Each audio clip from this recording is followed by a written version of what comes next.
All right, welcome everyone to this Q&A. Again, I want to welcome everyone to this Q&A. Whatever, a few things. We're going to hit one. Someone asked me yesterday to discuss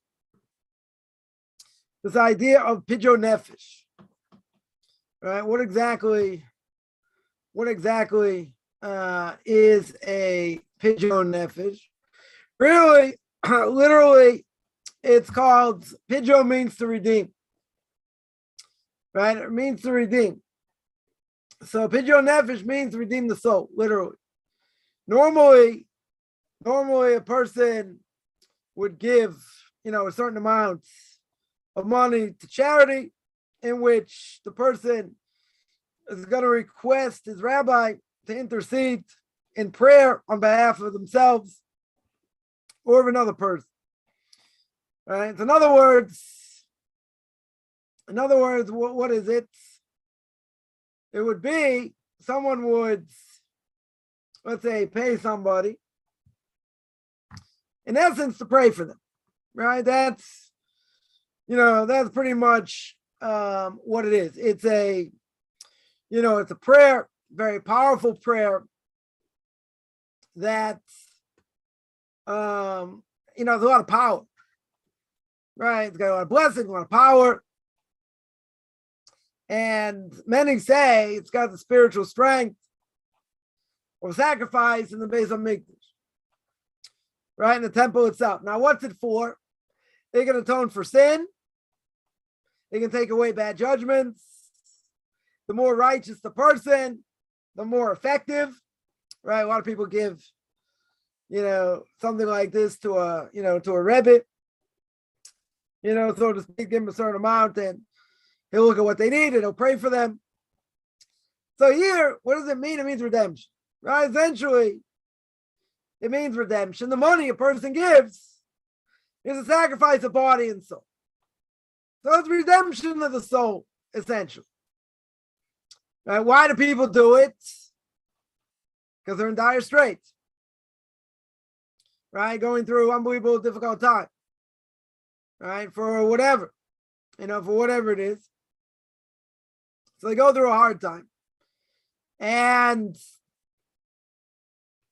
they need a salvation, major salvation. Again, danger, illness, maybe a major court case, rescue from danger. I don't know, it could be any number of things. Breslov is very big into this.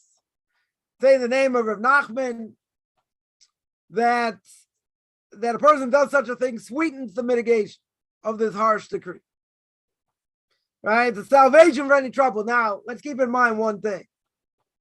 Whatever, we're going to speak about it in a certain aspect. But when a person does this, you're not praying to the person himself. The person going to pray for you. Pray for whatever person needs. Again, a harsh decree, illness,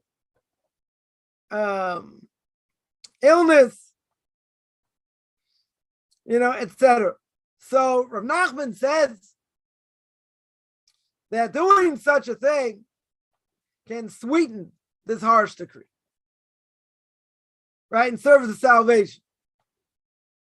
Now, when a person is, again, just hashing this out, when a person does it, you should have intention for what it's for. You have to do the best of your ability.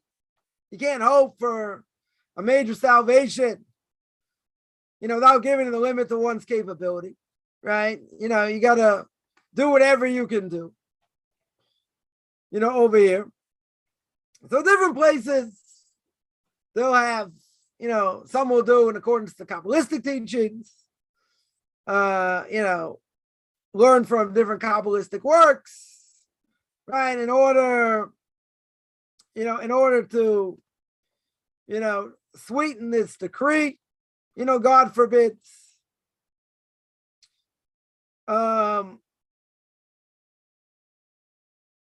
And it can also be for, let's say, not necessarily for a specific difficulty, but can affect the person's body. All right, from head to toe. In other words, correct a certain condition or whatever it is. All right, so now the question is, what is this whole thing? There are people that do it. There's no question. Some will say, come on, isn't that just it's racket? No, it doesn't mean they're not praying for you. It doesn't mean that it's going to say, hey, we're going to take your money, and help our institution or, whatever. It could be, some of this is a scam, could very well be that you could have people not on the up and up, etc. But if it's someone well-known, someone, tremendously righteous, so obviously it's not a scam. So if they pray for you, they can have tremendous power. I remember, everyone's telling me, giving my name before Rosh Hashanah. And I said, you should have me in mind. They said, I didn't, it'd be much worse. I said, okay, it's a good point. Point taken. Right? But the question is, certainly in the ultra-Orthodox world, outside of, let's say, the Hasidic world, and not necessarily all, by all Hasidim, this is not something we do. Again, is idolatry? Not idolatry. The person's praying for you. Person's putting all his power and all his spiritual strength in helping a person. That's definitely worth something. I don't think there's any question about that. It helps the person, it helps them also. But what's the problem? We want, something to be fixed. We want, instant gratification. Meaning, okay, I'll pay a certain amount. This person will pray for me, take away all my problems. Well, guess what? Life doesn't necessarily work that way. I remember hearing a great rabbi speak before Yom Kippur. I mentioned this before. People, we'll try this, we'll try that, we'll try the other thing. And he said, I got a better idea. What the better idea is? Tshuva, repentance. Got a big laugh out of most people. Because it's true. People say, oh, I'll do this, I'll do that. I'll do other things, but they're not doing the most important thing. And what's the most important thing over here? Tshuva. Repentance. That's the most important thing. But see, we're lazy. We don't want to work hard. We don't want to give of ourselves. We just want it to be over. Take this pain away. Do whatever it takes. We don't want to do anything. So again, I'm not saying this doesn't have a power. And these other things may not have, I'm not saying they don't have power per se. But what's the problem? You rely on that and you don't do anything for yourself. You got to do things for yourself also. Now, does it help for a righteous person to pray for them? Yeah, it does. That can certainly help. They're holding on a much higher level. They got a lot more power upstairs. Right? 100% it could help. But doesn't God want a person to work for themselves? Again, I'm not saying a person, can't have someone pray for them and not pay. I'm not pay, whatever. I'm not saying not. But, that certainly helps. Well, you know what the greatest prayer is? The greatest prayer is from the person themselves. From the deep recesses of their hearts. Right? I just made this video, put it on a whole bunch of sites, and my my new YouTube channel, Pain is Your Gain. And I read from Duties of the Heart right? I just want to read it again, just, that it hits home. It hits home a drop over here. So in the gates of self-accounting, he says, he's got 30 different ways to take a self-accounting. We finally finished number 18. We're getting 70 classes, 70 hours on that. But in either case, what's the point? What does he say over here? It says in Dudas Heart, the Hopes of Bible says, you know what's best for me in the ways in which I should be guarded. Sorry, I should be guided. And that even in my ignorance, something that's not good for me, if I ask, right, even if it's not good for me and not benefits, even if I ask for it, your exalted choice is better than my choice. That's the mantra. That is the mantra. You know what's best for me in the ways in which I should be guided. You know what's best. Right? Does that mean I don't pray? Doesn't mean that. Doesn't mean that at all. What does it mean? It means that I'm going to pray, God, you know what's best for me. You know what's best for me. I'm suffering in this. Okay? I want you to take it away. But you know what's best for me. So you're going to say, but that's emunah. Right? That's having faith and belief in God. True. But see, he gives every person, Jew or non-Jew, an opportunity to come close to him, to pray to him, to ask for all their needs. Now, God can say yes. He can say no. He can say, I'll think about it. Doesn't mean we don't get answered. But we have to realize we're here in this world to toil. So it says explicitly the Ramchal in Path of the Just. That's what we're here for. Sometimes it's easier, sometimes it's harder, sometimes it's very hard, whatever it is. Right? But what's the point? The point is we're looking for a quick fix. So I'll pay a certain amount of money. This great person will pray for me, very good. But what about you? Well, it's an easy way to pass the buck. Right? But what did we say before? Right? We said before that, a person themselves, for it to be effective, should give with dedication. Doesn't mean you're relying on this 100%. You got to work also. So you're going to say, so why would I do it? Because you got someone great praying for you. No question. But we can't think that's the only thing. We can't think, that I don't have to do anything else and I don't have to work hard.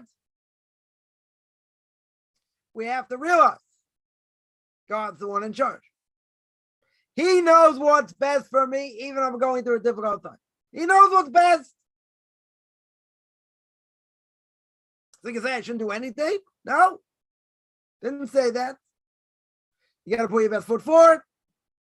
You got to work hard. And if you don't get what you want, you got to work harder. Or maybe God says it's not good for you. We may think it's good for us. Okay. But make no mistake. It's about us, about what we do, what we think, how we act. Is it good to have big people, righteous people pray for us? Yes, it is. But is that the only thing? It's not the only thing. You can't just say I'm going to rely on it and I'm not going to do anything. There will, again, righteous people have power. They have serious spiritual power. So a person going through dire straits, they could pray for you, they could help. There's no question. So some people would say, come on, you're going to someone to pray for you. You're going to pay for that? Well, guess what? If someone's in dire straits, and, court case coming up, life or death, or they're sick, bad prognosis. And someone has, you get someone that has the ability to maybe, sweeten the decree. That's worth a lot. It's worth a ton. Is that a scam? I wouldn't call it a scam. I mean, there are fraudsters out there, true. But I'm saying people, who are at a very high spiritual level. The ones that are not scamming people, right? So that's worth a lot. And if that helps the person, and it takes down that decree, whatever it is, because the person we're going to do it in the dire straits. So it could be any number of things we mentioned. So would it be worth a person to do it? Sure. Say, what can it hurt? Doesn't mean it's a scam. Even though there might be people, that, are scamming people. Okay. I'm saying someone who's not. And they have a real power and they're really righteous. And they're doing it from the depth of their hearts. That's worth more than money. Worth more than money. But people are going to be skeptical. People say, think you can change this, that. Listen, someone who's got that kind of spiritual power, they can intercede. Doesn't mean you're praying to them. Right? Like if you go to a righteous person's grave, you don't pray to them, that's idolatry. You want them to intercede for you. To help you in their merit, that's not idolatry. I mean, it's an obvious question people ask. So you say, well, what about some people send fax and someone's already dead? Yeah, and they get a response. That's a problem. That's a serious problem. I'm saying things in general. Person goes to a righteous person's grave. And there are a number of righteous people that, people pray their head, all kinds of salvations. Many, many salvations. That person can intercede. It's got that kind of power. Is that a real thing? It's a real thing. Some people say it's hocus pocus, abracadabra, but spiritual power is a real thing. It's not a made up thing, whatever. Right? But in the, again, in the ultra Orthodox world, what I'll call the Lithuanian yeshivish world, we don't do it. Doesn't mean we don't go to people to pray for us per se. Or you say, have us in mind and whatever. But doing something like this, I wouldn't say most people do. They might go to gravesites of righteous people, different things. Whatever. A certain group of people do it. Is there something to it? There is. I'm not going to say not. Question is, should a person do it? It's a different issue. You're going to say, well, if it doesn't hurt anything, why shouldn't they do it? So again, if a person does it and it's a legitimate thing, so then, again, it's not exorbitant amounts of money here. Some places like $40, some places say it's $100 or $180, whatever it is. But if a person would get a salvation from such a thing, wouldn't they pay $1,000? They pay whatever it takes. Right? So you're going to say, so why don't people do it? Why don't people in the Lithuanian world do it? They don't do it. I'm not saying it's far-fetched, per se, but that's not something we do. We'll go to a great rabbi and say, pray for me for this, that, and whatever. That people do. Go to, righteous people's graves, this and that. Right? Further than that, some people might. Vast majority not. Someone, again, someone's going to say, well, I want to do it, whatever. Is it a problem? You can do it. You definitely can do it. What happens if I don't get the end result? Because like anything else, we pray and we pray and we pray, and God can say, no, I'm not going to do it. Doesn't matter this righteous person. I'm not going to let him intercede here. So you're going to say it's a waste of money? No. We have no idea. Well, one thing is we don't know the power of prayer and what it does and what it can fend off. Maybe you didn't get the answer you wanted, but it helps in other ways, right? One example, there was a soldier many years ago, 20 years ago, that was held captive. Mentioned the story before, and Israel knew where he was. So they went to, they went on a secret mission to go save him. And anyway, they went to pull off the door, and the door didn't, something happened, and they had to break it down, bullets flying all over the place. The terrorists got killed, but the soldier was killed also, but none of the soldiers were killed. So they interviewed the father. They said, what happened to all the people saying Tehillim, saying Psalms? Yeah. So you would think the obvious answer would be that God just said no. That's not what he said. He said, he spoke to all these people, tried to save his son. And they said, according to nature, we shouldn't be here. Things exploding, bullets flying, this, that. They shouldn't be alive. Should not be alive. So he said, those prayers helped them. It just, it didn't help my son. For my son, there was a decree. But then it doesn't mean that prayer went to waste.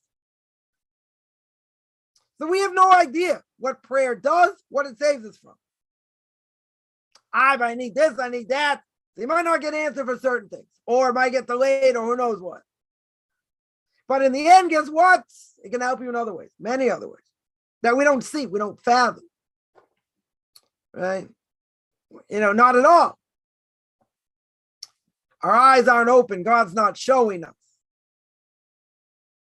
I think God opened our eyes a little bit. We saw the world, what's really going on. We don't want our eyes shut. We have no idea what we see, what we don't see. There was a terrorist attack here, yesterday. It was like unbelievable miracles.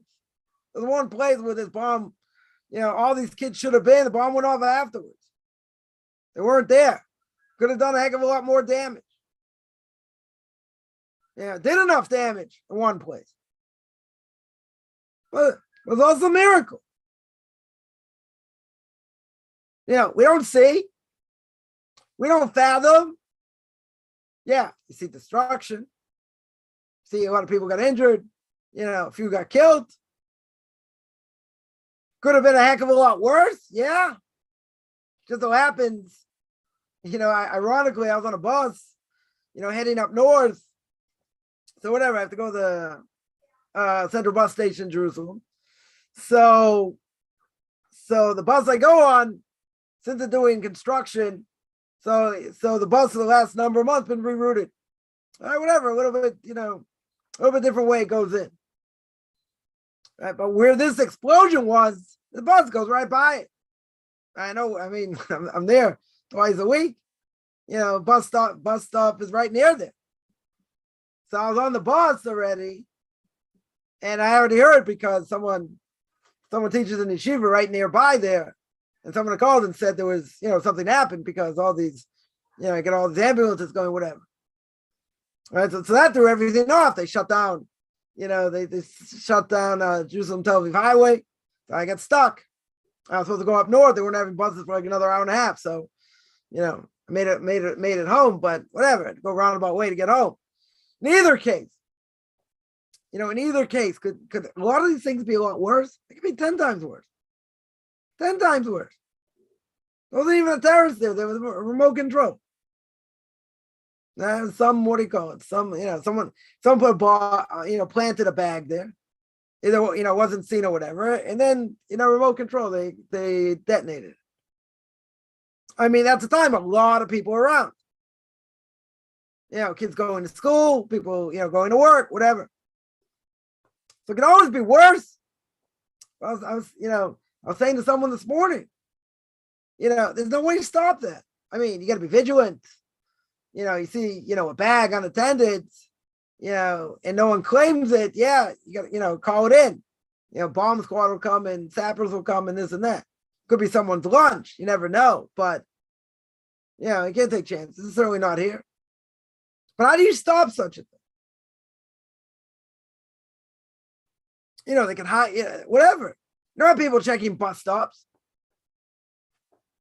They could dig underneath. Who knows what they could do?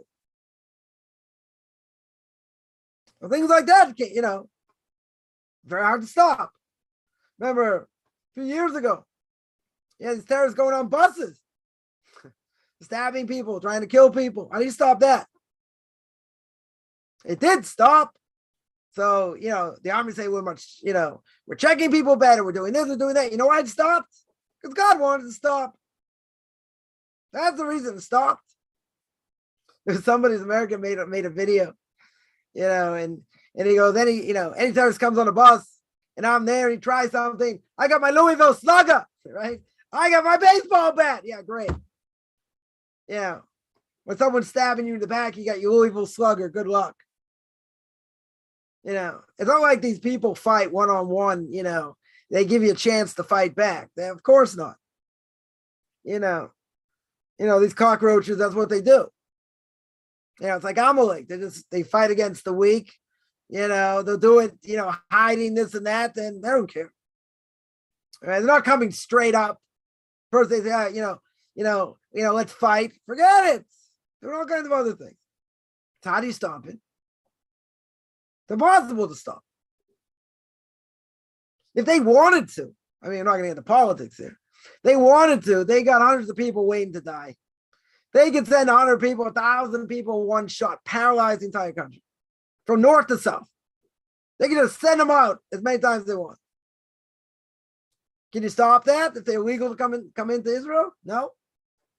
Can't stop it. And there's no way to stop it. So something like this also, how can I stop it? We got 1,000 bus stops all over the city. Right? How can you stop it? Shouldn't open my big mouth here. Right? There's no way to stop it. Except for the fact that if God doesn't want it to, God doesn't want it to happen, it won't happen. You take like the SARS virus and other things. Why did it stop even without a vaccine? Why did it stop and affected all kinds of people? Why did it stop? Because God wanted to stop. No rhyme or reason. COVID, God wanted to make a point. We're not going to speak about COVID, but God wanted to make a point. Shut down the entire world. You're going to tell me the numbers are exaggerated and all that. Okay. Whatever the vaccine is, it's not. Doesn't matter. Right? It's irrelevant. What did it do? Right? The point is, what did it do? Maybe it was all a hoax. People are going to say, yeah, it was all because of this and that and the other thing. All right, I'm not necessarily into conspiracy theories.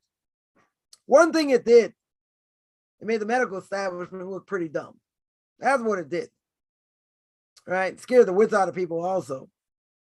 But at the same time, shut down the entire world. But why? But why? Why did it basically stop? You can say, oh, the vaccine stopped it. With everything the vaccine did, numbers were still spiking. If the majority of people take it, the numbers are going way down. At the beginning, if the vaccine had that kind of power. But again, without going into all that, times the number spiked. They tried distancing, staying at home. It didn't work. None of these things worked. Made them look foolish. Right? God's making a point. But now it's pretty much, out of the news. People probably still dying from it here and there, but essentially right back to normal. This took a number of years. Crazy what happened. But at the end of the day, it stopped. Eventually it stopped. Now the question is, God made it stop. God took care of it. Did we get the message? Because these things are brought for us to get the message. That's what the point is. For us to get the message. Yeah, so that's the idea of Pidyon Nefesh. So the other thing I want to speak about is, as someone asked over here, because it's a big day in America today, Thanksgiving. Right? So the question is, are we allowed to celebrate it? Let's ask like this. Question is, are no allowed to celebrate it? So let's see about Jews first. So there's a major difference of opinion whether Thanksgiving was a was it a religious holiday or not? Some say some will say that, one second.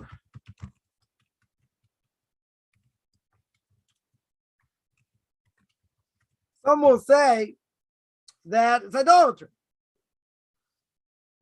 It started out as idolatry. Now, not everyone agrees. So one opinion is a Jew can't celebrate it. You know why? Because it started out as idolatry. But today you can't say that. Today, what is Thanksgiving about? Thanksgiving is about football in Turkey. Not necessarily in that order. It's not a religious holiday. Right? Most rabbinical authorities say it's not a religious holiday. But what's the problem? What do we say the problem is? Torah says, I'm not allowed to go in their ways. I'm not allowed to go, and do what non-Jews do. Now you're going to say, but it's not idolatry. Okay. You're right. It's not idolatry. All right. According to those rabbinical authorities, it's not. What's the problem? All right. What's the problem? There shouldn't be a problem if it's not idolatry. But the issue is, am I allowed to go in the ways of non-Jews? That's the question. All right. So for a Jew, if it's not idolatry, that would be an issue. Celebrating would be an issue. So my kids, I lived in New Jersey, they had school. For them, it was a regular day. Right? It's pretty much a regular day.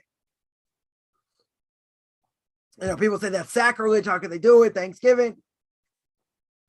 Doesn't mean anything to us. Right?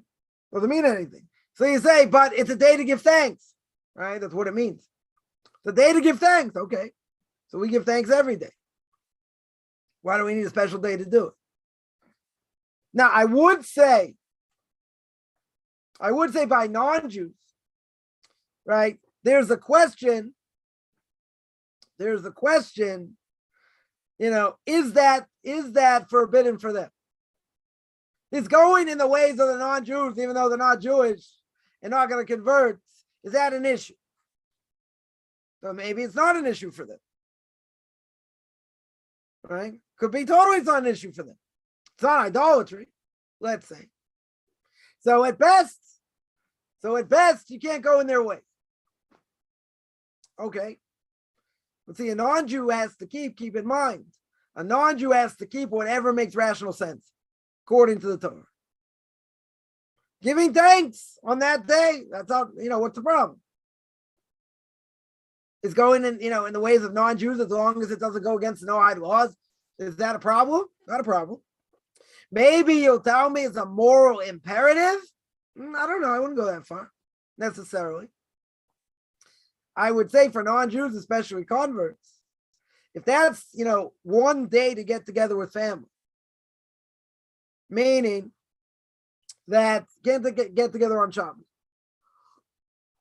You can't get together on festivals, let's say. So this is a day a person can get together with family. Now, there might be issues about eating and bringing your own food and this and that, but, getting together with family in this case wouldn't be so bad, right? Compared to other things. Now, someone would ask, would you tell someone to do that? It depends. That's the only time they can really get together. there's not going to be any prayer there. It's not, whatever it is, you're not going to kill each other by being there. So it wouldn't be forbidden. It's probably a good time to get together. It's probably the only time you can get together. I just got, someone just asked me this question, about getting together. What was the exact question here? Let's make sure I got it right. 1 second. Yeah, someone had asked, someone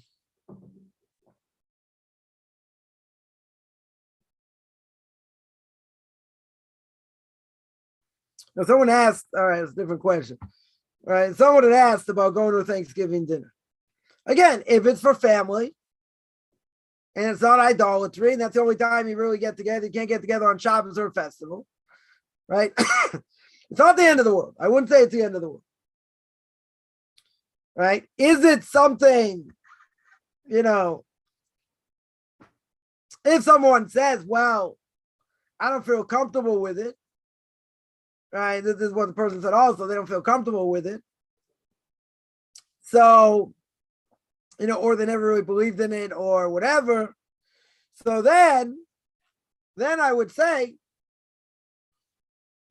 if it doesn't matter about getting together with family, then don't do it. Around December 25th time, that's worse.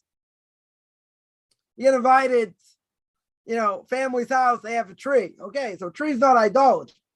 The whole thing is pagan, true. But the tree itself, they don't worship. If it's something they worship, you got a problem. Definitely have a problem, right? Going on that day, it even doesn't mean anything for you. That would be forbidden. That would be forbidden. Even if it's just doesn't really mean anything for them either. So much. Right? It's just what we're going to call, doing their customs of what their forefathers did. Okay. Forefathers, put in trees. They also put in trees. Okay. They gave presents and different things. Very good. But it's worse. It's worse because of what it represents. So I would say, if you really know anything about history and about American history, we had, they had this whole meal, with the Indians and whatever, and made peace, and they murdered them all. They massacred them all. Right? So, if you know anything about history, how can someone celebrate it? How can Americans celebrate it? So you're going to say, come on, it's all about football and turkey. No one thinks about that. True. Most people don't think about it unless you're an Indian. All right? Most people don't think about it. Okay. And it's all about, again, turkey and football. That's what it's about. Doesn't mean anything else. You can say we're thankful. They can say something. I don't know, as long as they're not mentioning JC and what they're thankful for. But, okay. You can do that. Right? So their points out, as long as you give thanks to Hashem, okay. What about all the Indians that were murdered? You give thanks to Hashem. That's what it represents. But everyone's going to say, no one thinks that way. Nobody thinks that way. It's not about that today. Totally not. Right? Totally that. Someone says, I don't think Native Americans. So I got to be a little more political correct. We'll call them Native Americans. Right? If you say Indians, you'll think they're from India. Okay. So I'm old school, and I think of Indians, I think of Indians in America. I don't think of Indians from India. But we call them Native Americans. They'll be more politically correct. Right? So if a person giving thanks, okay. But again, remember what it stands for. Remember, let's say better. Remember what happened. If you remember what happened, what are you giving thanks for? Very good. So they had this festive meal and they ate turkey and whatever, and then they massacred them. I mean, that's what history teaches. That's exactly what happened. Now they only have small plots of land and, sniffing aerosol cans and, alcoholics that have casinos. That's what you have. Destroyed them. Like it's our way, the highway. It's called Manifest Destiny. They wanted to go from New York to, to California, live in places, whatever.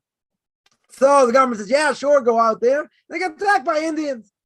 So get back to the government and say, hey, you want us to live out here, you got to protect us. Right? So they gave the Indians a chance. They had bows and arrows, they had guns, they won. Slaughtered them. Totally slaughtered them. So what about all the land they stole from them?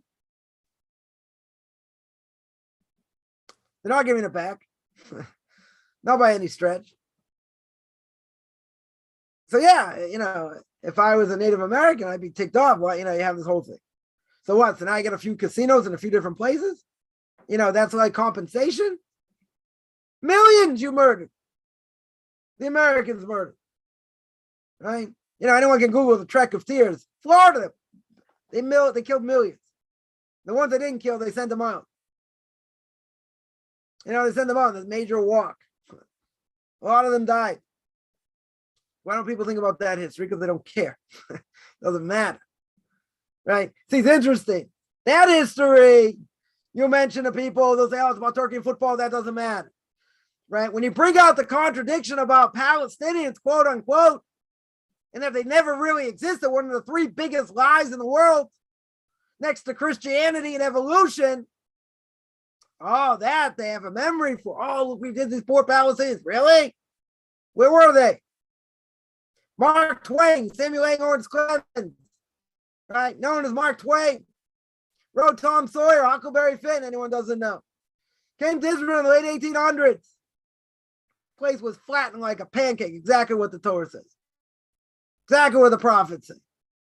There's like hardly anybody here. Oh, where are all the Arabs? Where are all the Palestinians? Oh, you took away their land. You did. Where were they? It's called revisionist history. Oh, but that they all buy. They all swallow whatever the media says. And we're occupiers and we're this and we're that. I was waiting for a bus to go up north. A bunch of Arabs sitting there waiting also. You walk in, God forbid, you get, Waze takes you in our village, get lynched. 100% get lynched. Barely come out, with your life. They can go on buses. No one stops them. This, that. They're living like kings. Living like kings. Biggest lie in the history of man.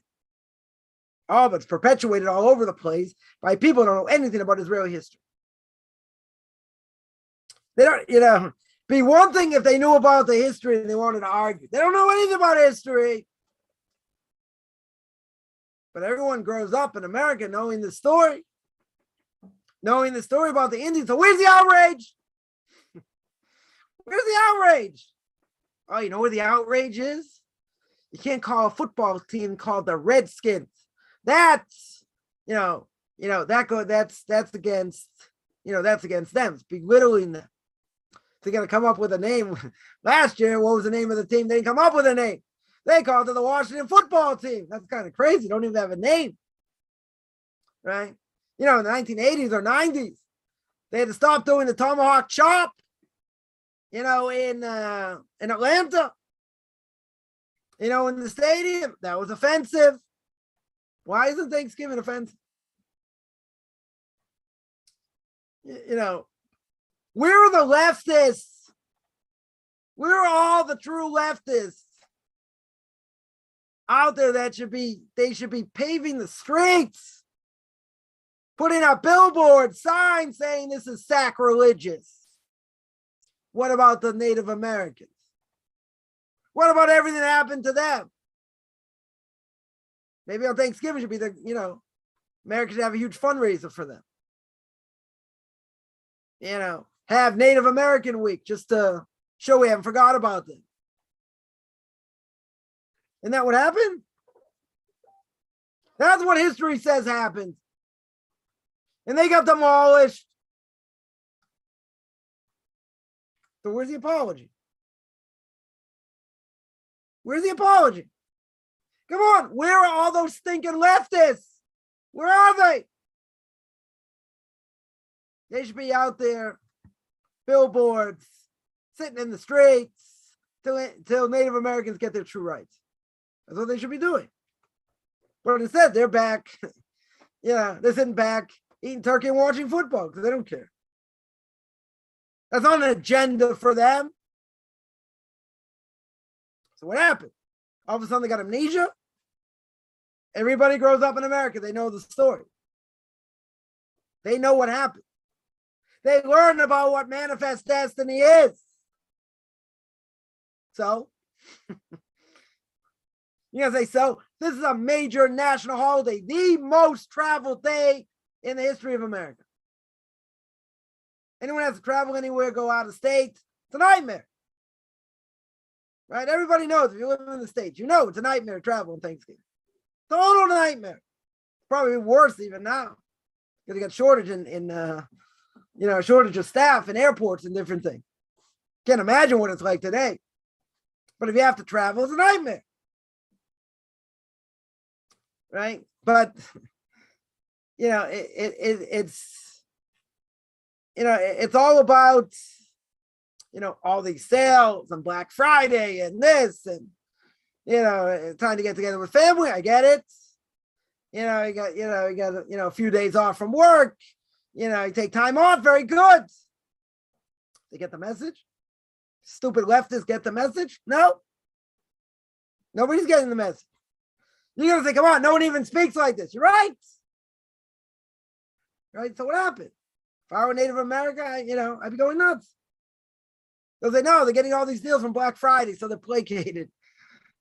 They're getting stuff cheaper because all these sales. Very good. What happened to history? People forget about history? Right, they're gonna have a parade, gonna have, Macy's Day Parade, you have other things going on. It's all about, rivalries and, high school football and different things. Very good. But what happened to what's behind it? What's behind it? Oh no, we don't care about that. We care about football. We care about turkey. Okay, we understand. We understand. Did it ever get fixed? Did it ever get fixed? Never got fixed. They got, a certain amount of land. They opened up casinos. That's it. Destroyed them. Totally destroyed them. And they called it manifest destiny. We have a right. You be like us, or we'll kill you. Again, bows and arrows against guns. Bows and arrows lose. That's what happened. They got destroyed. They got destroyed. So if you know anything about history, how can anyone celebrate it? Just knowing what it is. People say it doesn't matter.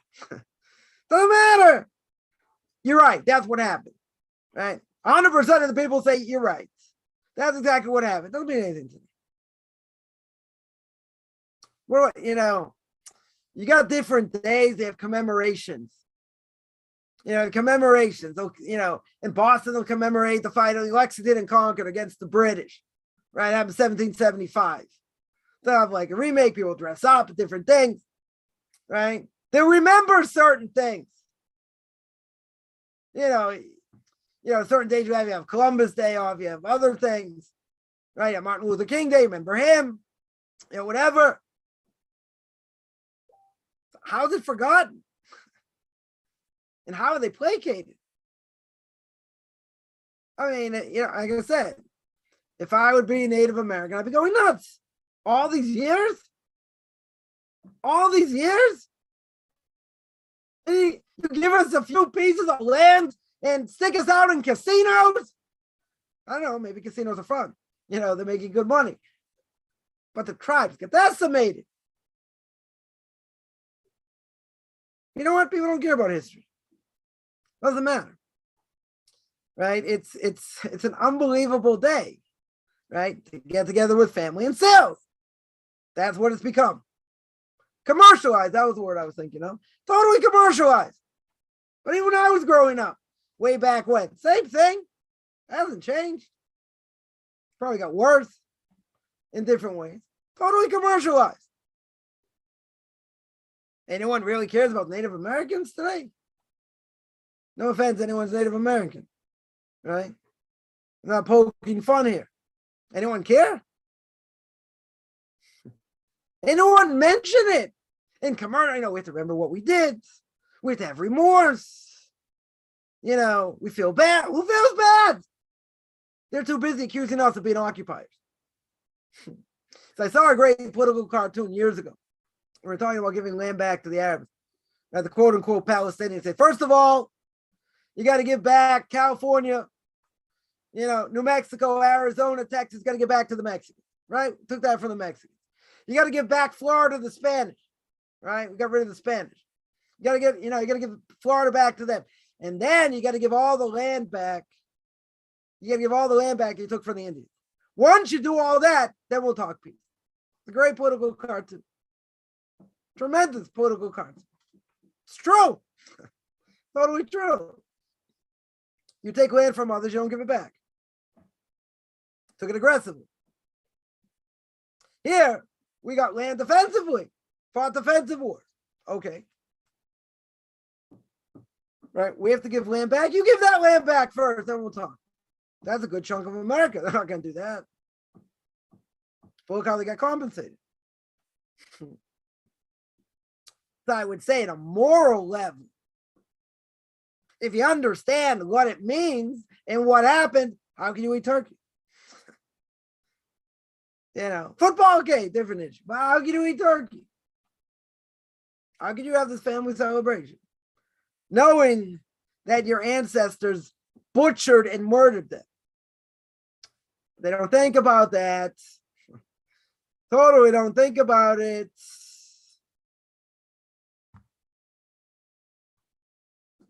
I don't care.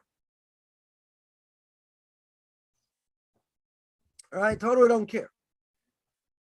All right, so that's what it should be. It shouldn't be this whole glorification. It's a glorification of what? It's a glorification of commercialization. That's what it is. All these things are being glorified at the expense of them. They don't care, right? It doesn't matter, right?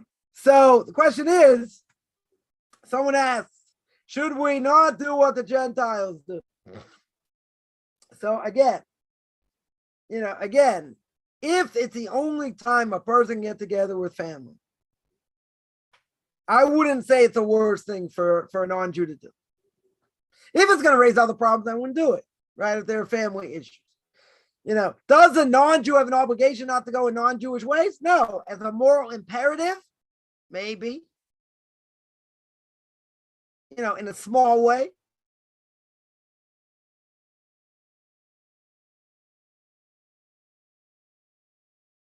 Maybe it's a moral imperative. A person shouldn't go the ways of non-Jews. If a person uses a day to thank God and it's that, they can use it in a positive way.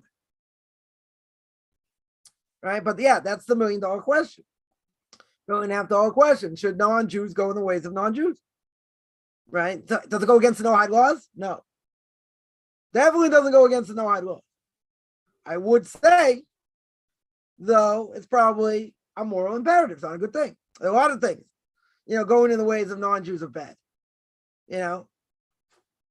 Sports being one of them. You see how people act and what they say and, whatever. If you go to the games, especially, the World Cup going on and all that. So, so you say, well, at best, it's a waste of time.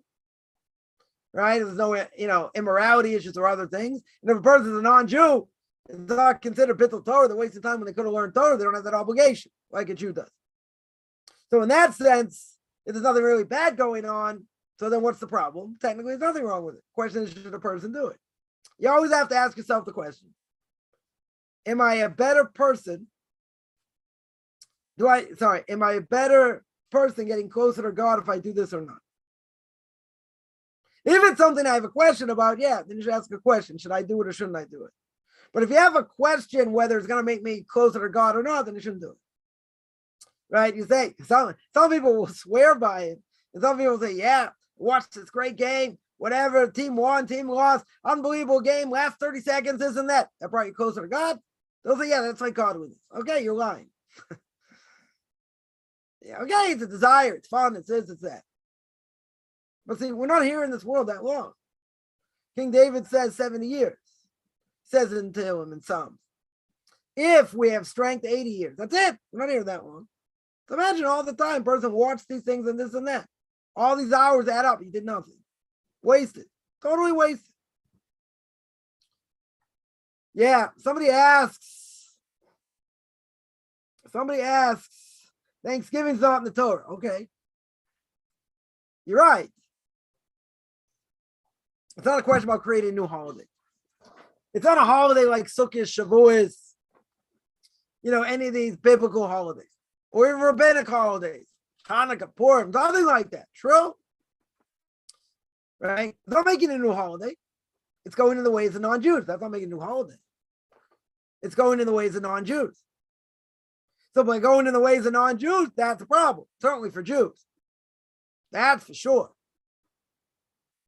Right? That's a problem. For non-Jew, I wouldn't necessarily say it's such a problem. Right? In general. But, again, if a person on that day gives thanks and whatever, goes about their normal thing and they learn, fine. I will say one thing with Moshe Feinstein in blessed memory. Someone asked him if the son's being bar mitzvah. The bar mitzvah comes up on Thanksgiving itself. Am I allowed to make the bar mitzvah party on Thanksgiving? So he said, really, shouldn't be anything wrong with it. Maybe, going away the non-Jews. It's not idolatry. But he said you should make it on a different day. You don't want to show that you're celebrating it like them. Someone asks, ask his parents to buy them something from the supermarket. Is that showing disrespect? No. They can ask them to do them a favor. If they're going there anyway, right? To go out of your way, if they were going out and say, by the way, can you stop by the store and get me this? That's not disrespectful. Right? You're asking them for a favor, not disrespectful. Someone asked, very good. Where are the reparations for Native Americans? So they got strips of land, I don't know, Arizona, North, South Dakota. They didn't put up casinos, but yeah, the real reparations, they could owe them more money than what Jews are getting, reparations from Germany during the war. What happened during the war and all, stuff that was taken from them. They probably have more money to get reparations than Jews. But yeah, that's a very good question. Reparations have been minimal. You destroyed them pretty much. You gave them a few pieces of land here and there. And they put up casinos. That's the reparations. So if you'd ask them, is that an even swap? I don't think it's an even swap. They got decimated. They got pennies on the dollar. Pennies on the dollar of people they lost. People just totally wiped out. Again, you're not talking hundreds, you're talking tens of thousands, millions. You're talking about genocide. People look like, God forbid, a Jew through the air, oh, that's genocide and this and that. This is a serious thing. You had more than 1 million Indians die in the Trek of Tears. More. And wiped them out. Yeah, so where are the reparations for that? Good luck. Good luck with that. You're right. 100%. There should be greater reparations. So that's my question. My question is, where are all the leftists? Why aren't the leftists making a big stink about it? They should be making the biggest stink about it. Because they want to fight for everybody. People can't fight for themselves, this, that. They want to take up their burden. Great, take up their burden. Why they make a whole big thing? How can you celebrate Thanksgiving? This is a terrible thing. The Americans murdered tens of thousands. Nobody cares. Nobody cares. It's what manifest destiny is a different generation, right? Different century. Doesn't affect us. Doesn't apply to us. They got what they got, and that's it. Well, ask the descendants if they got the raw end of the stick, right? Yes, them if they got what they should have got. I don't think they're going to agree. Somebody asked, Rabbi Akiva was a convert. Rabbi Akiva was a son of a convert. Right? He wasn't a convert. Right? Someone there points out, very good. He was a son of a convert. Right? The question was, how's he able to get his lead role as a rabbi? Right? That's a problem. Right? That is an issue. That is an issue because they can't have positions of power. Now it depends what it is. Right? Can a convert be a rabbinic court judge? So it depends. If they're worthy and other people accept them, they want them to be the rabbinic court judge, not a problem. Certainly to judge other converts, not a problem. But it's a problem of having power. Where do they learn out from? Because the Torah says, learns out by a king. It says the king has to be, king's a position of power. And the verse says, the king has to come echov from his brothers. Right? A convert's not from his brothers. Right? Converts, a non-Jew becomes Jewish. So therefore, if he's not part of his brothers, and that's talking about power. Right? So convert can have a position of power. That's where we learn it out from. So now the question is, so what about being the head of yeshiva? So many rabbinical authorities hold it's not a problem. Right? Even though they have the power to reject somebody, kick them out, or accept them, not real power. Or like to give classes in yeshiva, not a problem. There is a difference of opinion, let's say being the rabbi of a synagogue. That there's an issue. One issue is that there's a problem of inheritance. Right? In other words, someone converts, the parents don't convert, they don't inherit from their parents. Right? A non-Jew can inherit from his non-Jewish parent, but a convert can't. If the parents will them things, that's a different issue. Right? Or they make a trust or whatever. That's not a problem. Right? That's not an issue. But the problem is sometimes the rabbi of a synagogue, if he passes on or retires, who becomes a rabbi? If he has a son, maybe his son takes over. Right? If his son takes over, you got a problem by a convert because again, there'd be an issue of inheritance. Now, if he converted and his son's a Jewish, maybe it's less of an issue. Right? But the main issue is by being a rabbinic court judge. That's really the main issue. And there are ways around it, but in certain ways, for certain things. But for a number of things, again, to be head of yeshiva or to give classes in yeshiva, not a problem. Even to be a judge, if they're fitting for it, and and they're a Torah giant of generation, it wouldn't be an issue. Right? It's a technical issue. Right? Again, it's a technical issue. So, it's not like, we don't like converts, second class citizens. It's a technical issue. Right? That the rabbi is going out from this verse about a king. King has power. King has to bring from his brethren. So you learn out from that. A convert can't have necessarily a position of power. It's a technical issue. Right? Technical issue.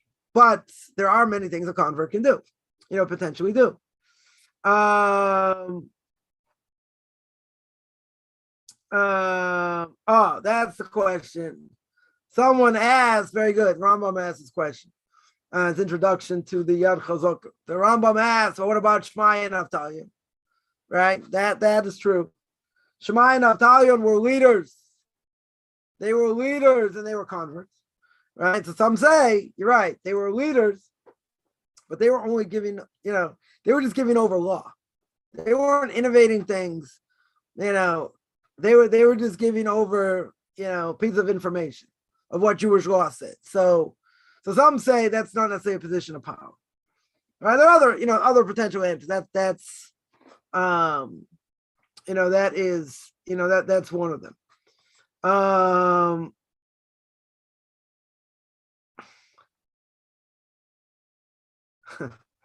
Yeah. Any other? Someone asked. Let me see here. Someone asked about wigs. A married woman covering her hair. All right. What's the question? I should wear a wig, and it looks like hair. True. So as long as it's not too long, if it's like shoulder, it goes up to her shoulders. So certainly Ashkenazi rabbinic authorities hold. Many hold that it's okay because it's not real hair. I mean, it's not their own hair. Now, if we say hair is licentious, and a woman may try and track the guy, with her hair, it's not going to be the same with a wig. Have you ever seen a woman with a wig? And again, you can tell me there are wigs that are more attractive than their own hair. True? It could very well be true. That's why many Sephardic rabbinic authorities hold 100% they shouldn't wear it for that reason. So if you're Sephardic, you cover your hair, a woman will cover her hair with her, with the scarf, with the beret, but she won't wear a wig. Right? She won't wear a wig. According to Ashkenazic rabbinic authorities, it's okay as long as it's modest. Even if it looks like real hair. They'll hold it's okay. Right? Everybody, I'm not gonna say everybody, but there are many, Ashkenazic rabbinic authorities and Hasidic rabbinic authorities hold it's okay, even if it looks like regular hair. But again, you tell me if it's synthetic, right? It looks like a mop, so that's not as enticing as real hair. Okay, but there's another issue. There's another issue, and that is, I don't necessarily know the issue's been clarified. I don't think it's been clarified. There's an issue with hair that comes from India, right? Hair that comes from India, what's the issue? The issue is it's used for idolatry. In other words, when they cut off the hair, saying certain prayers or whatever, that it will make it into idolatry. So that issue, I don't think has been necessarily solved. So how can a woman wear, this type, a wig? So again, there are people that, they get their hair from certain places, not from India. You have to see, you have to see who's reliable, not so reliable. There's, human hair comes from, let's say, from Europe, it's more expensive, right? But this is, there are two issues here. The main issue is, forget about idolatry. The main issue is, should a woman wear a wig that's even better than her own hair? Looks better than her own hair. That's the main issue, right? But the other issue today is the fact that a lot of this human hair that they're using for the sake of wigs comes from India. If it comes from India, it's a good chance it's idolatrous, and a woman can't wear it. So what do you do? So you have to go to someone reliable, who's known to be reliable, that they're not using that type of hair. But some people would say, and I don't really want to go into this, but some people are going to say there's no possible way you can't get hair not from India. Okay. I'm not saying it's not an issue. It's an issue. So what do some people do here? I know some people, there are certain organizations that get hair from, women donate their hair. Certain organizations, they use that hair to make wigs from. That's what some people here do. Right? Others are relying on other people that have rabbinic supervision that say it's not coming from India. Right? But again, you're going to hear other people say that it's impossible. That today that's impossible, and that any human hair wig that a person wears comes from India. Okay? Has the situation been rectified? I don't think it has. I definitely don't think it has. So, nobody's reliable today. I don't know. I wouldn't go that far. I wouldn't say nobody's reliable. But at the same time, there will be people that will say there's no possible way you can get human hair outside of India. The fact that it's not coming, majority is not coming from Europe. Okay. Right? That's a different issue. But again, that's probably the main issue today. Is that using it for idolatry. But the other issue is the fact that should you wear it? That's the other issue. Right? That's the other issue. Someone here mentions, all right, they're from India, have seen the hair offering idols firsthand. Okay. Right? I'm not saying that's not an issue. Right? But there are, people that say they don't get their hair from India. The hair that they use comes from Europe. right? But again, other people say, no, this hair is coming from India, it gets mixed in and you can't tell, and this and that, so you shouldn't wear a wig at all because of that. Okay, but there are two issues. I just want to make clear there are two issues. One issue is, even if the hair wasn't from India, if it wasn't from India, then the question is, should they be wearing a wig at all? That's a totally separate issue. If you're Sephardic, you're not going to cover your hair with a wig. You're going to wear a scarf, they'll wear a beret, they'll wear something else. But they're not going to wear a wig. The other thing, you're talking about hair coming from India, totally different issue. Right? Which again, I don't think it's been, totally clarified today. And fixed, so to speak. Rabbi was trying to start something, a whole new thing, and proper certification and this and that. I don't think it ever got off the ground, but that's one of the things he wanted to do. So one of the things he had on his agenda to do, is to try and, trying to lessen the problem, right? But yeah, I'm not saying it's not an issue, definitely an issue, but I'm just pointing out, some will say, even if someone they say has got rabbinic supervision, can't believe it because there's going to be Indian hair mixed in. So, so I can't say, first of all, not in the business, and second of all, I don't know if that's true or not. They'll say it gets mixed in, and if you have European hair, there has to be Indian hair there, then it'd all be forbidden. Okay, that's if that's the case. I don't know if that's the case. Some people say it's not the case. Some people say they're only getting hair from reliable people in Europe. That's only getting from Europe, or it's coming from other places, but it's not coming from India. So the question is, people say, well, you can't rely on anyone. Okay, there are people who have reliability. Some people say you can't have reliability. Okay. But again, that's a separate issue. The main issue is, should a woman cover her hair with human hair or not? That's the issue. Idolatry is a different issue. Different issue.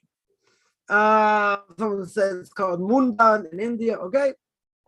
Right. The Litvak women wear wigs or shaitels. Shaitels are the same thing as wigs, just in Yiddish. Litvak women, many wear wigs. If they're Ashkenazi, if they're Sephardic, they won't. Right? If they're Ashkenazic, not a problem. For many rabbinic authorities. Other Ashkenazic rabbinic authorities say you shouldn't wear a wig. Yeah. That women shouldn't wear a wig 100%. Are they the majority? I wouldn't say they're the majority. There are many rabbinic authorities say it's okay as long as it's modest. And it's not too long. If it's too long, that's a different issue.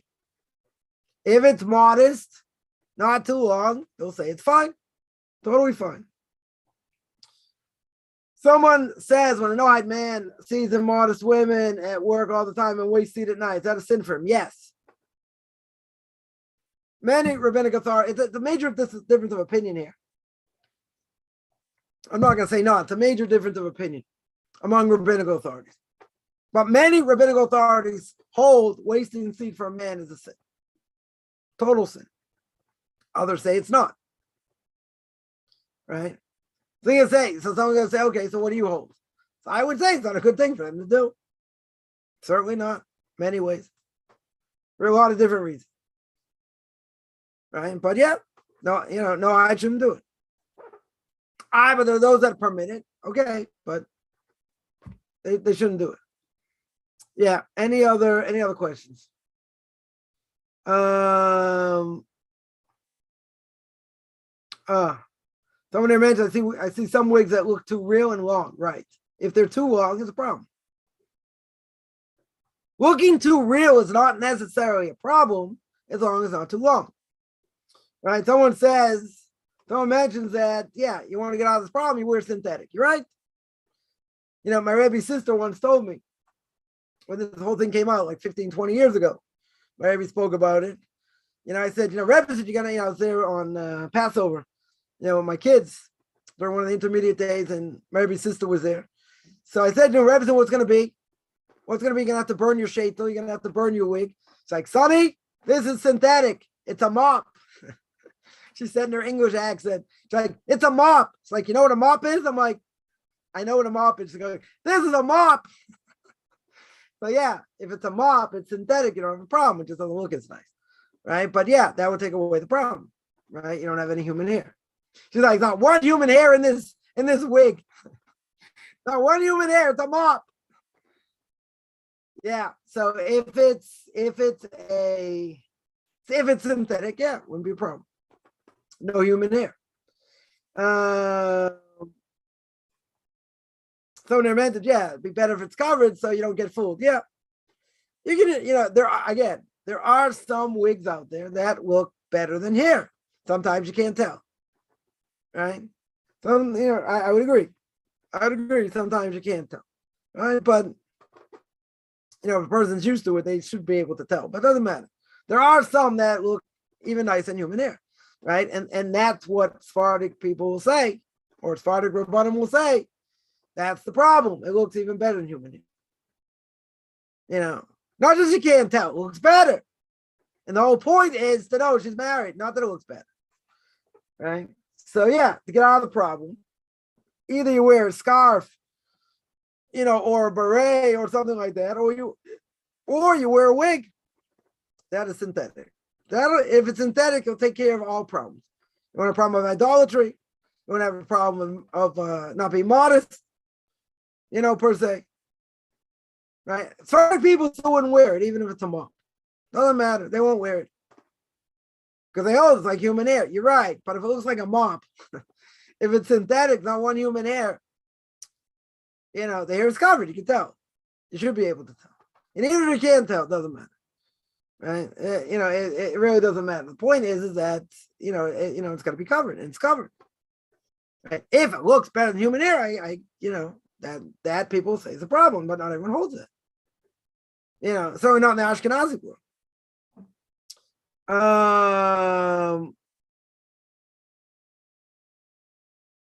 Yeah.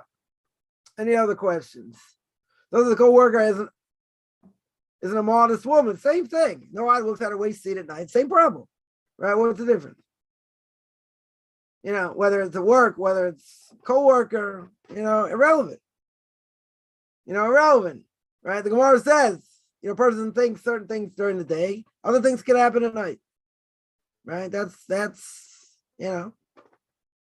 what can happen. So yeah, there are definite rabbinic authorities hold for no eyes forbidden. Right? But it's a major disagreement. Just understand it's a major disagreement among rabbinic authorities, whether it's forbidden or not. Right? The question is, even if you say it's not forbidden, question is it a good thing to do or not?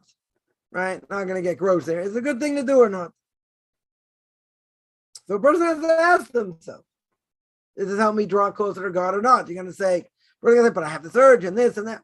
Okay, but we have a lot of urges we have to control. Anger, being conceited. We have many things we need to control. There's a strong desire. True. 100%. Yeah, someone there mentions, wasting on purpose. You get to Ganem chamber number 7. I don't know. Does that work for a non-Jew? You want to tell me it's by a non-Jew? It's by a Jew.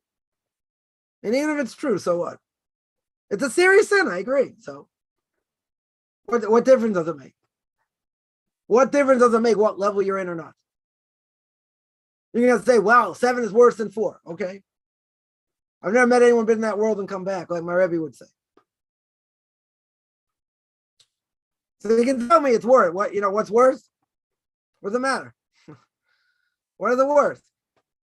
Now, what's the worst over here? It shouldn't matter. At the end of the day, here a person can say it's not on purpose. Why? Because he caused it, because he thought it. It's indirect. If you do something direct, that's worse. True. Definitely true. It's worse. Even if it's not on purpose, you still did it. Right? You want to say, did it by accident. Okay, but why? What happened? So if you have bad thoughts in the day, that's what happens at night. You're right. So it's indirect. Doesn't make it, makes it a drop better. No pun intended. Makes it a little bit better. Okay? So what? the way, these levels of Gehenna, question is, does that apply to a non-Jew or not? That's for a Jew. If a non-Jew is liable for death penalty for not keeping the Noahide laws, they're not going to Gehenna. They're not going to hell. They just die. Their soul dies. Nothing happens to them. Their soul goes poof like a dog. Dog doesn't have a portion of the world to come, so they won't have a portion of the world to come. If it's something that's death penalty, right? They may have to be rectified. Okay, are they gonna, are they gonna go the same level of hell as a Jew? It depends. Depends, what the guilt level is over here. Is it the same as a Jew? I don't think it's the same as a Jew, because some say it's permitted. So if some say it's permitted, what are you worried about? What do you want? 7th level, 4th level? Forget about it. It's irrelevant. Doesn't matter. Let's say that doesn't apply to a non-Jew. So it's a severe sin, okay? It's a severe sin. I don't know what this helps people.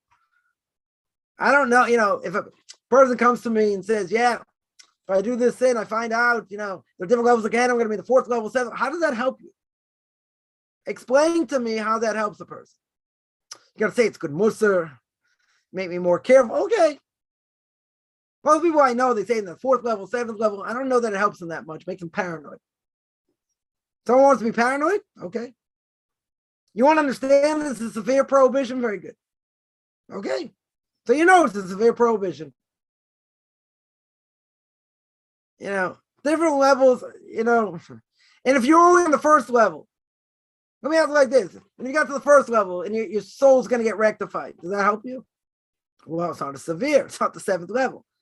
I'm not stuck there for, okay, whatever. I don't understand how this helps people. This doesn't make any sense to me. It's good to know. It's okay.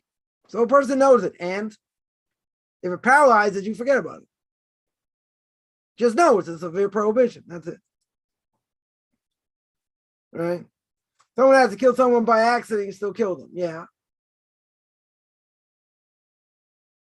So I would agree. For Jews, it's worse. I said that.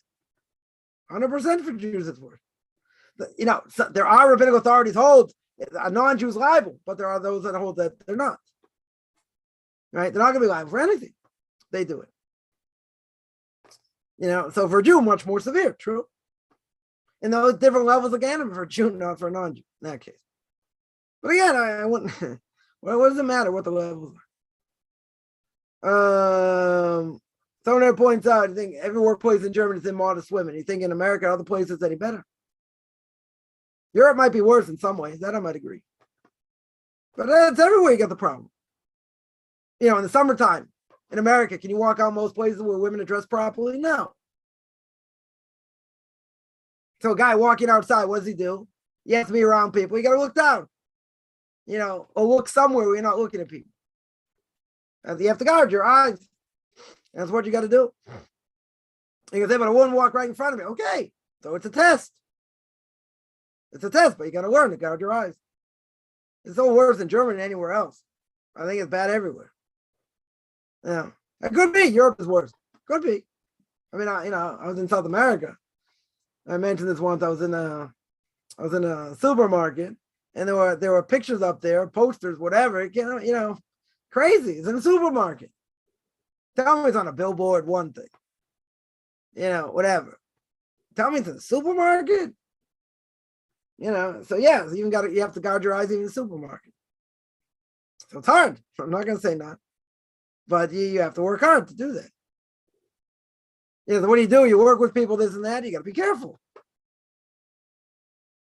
Is a non-Jew over by the way they dress? They put a stumbling block in front of you? So that's the whole question if a non-Jew is liable or not. As a moral imperative, I would say they are, but it could be according to the Torah, they're not. Totally not liable. So why do they dress that way? It's the way they dress. And the person looks at them, they get excited. It's their problem. True. That is true. But if they're dressed in a certain way, why shouldn't they be liable? Because it doesn't apply to a non-Jew. Putting a stumbling block in front of a person doesn't apply to a non-Jew. It applies to a Jew. So if a Jew dresses that way, yeah, they're going to be liable also. But you know what they're going to say? Why are you looking at me? You're right. Shouldn't be looking. But why are you dressed the way you're dressed? That's the way I dress, what I do. You can't tell me otherwise. Okay. Right? So for a Jew, it would be forbidden to dress that way. And for the guy, it'd be forbidden to look. But they walk right in front of you. Who said you had to look? You got to train yourself.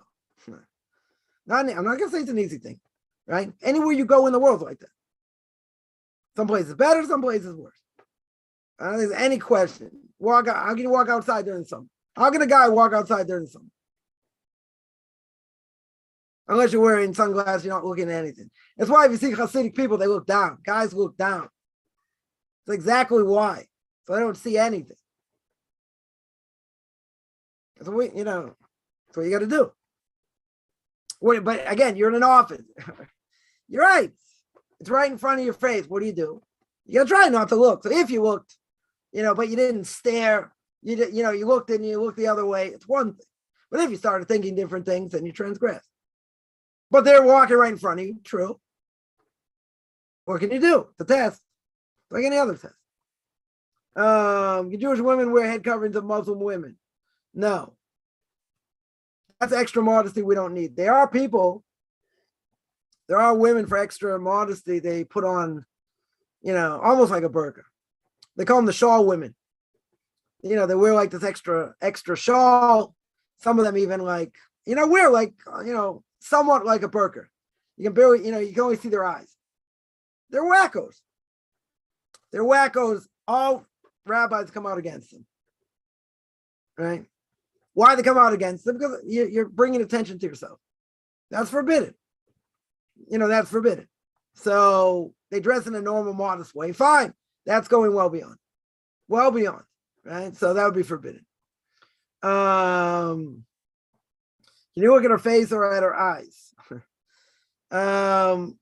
Again, if you saw her face or eyes, you're not staring, whatever. It's one thing. Right? But I would say it's better to look away. If possible. If you can't, okay. But what happens? You look at her face and then you start thinking things. That's a problem. So you're going to say there's no way around it. Sometimes there isn't. The question is what you do with your mind. Right? If you're not thinking anything, you look at the person straight in the face. Okay. Right? It's not necessarily a problem. Some people won't even do that. You got to be careful. 100%. Got to be careful. Somebody points out, very good. Victor Miller, blessed memory, used to say, study the sidewalk, right? Right? Better look like a fool in the eyes of man than a fool in the eyes of God. Right? I think I say, oh, look at this guy staring at, I don't know. He's staring at fire hydrants. Okay, so let him stare at fire hydrants. If that keeps a person on the straight and narrow path that they're looking at things they shouldn't look at, very good. That's a good thing. Right? That's what you should do. Yeah, any other questions?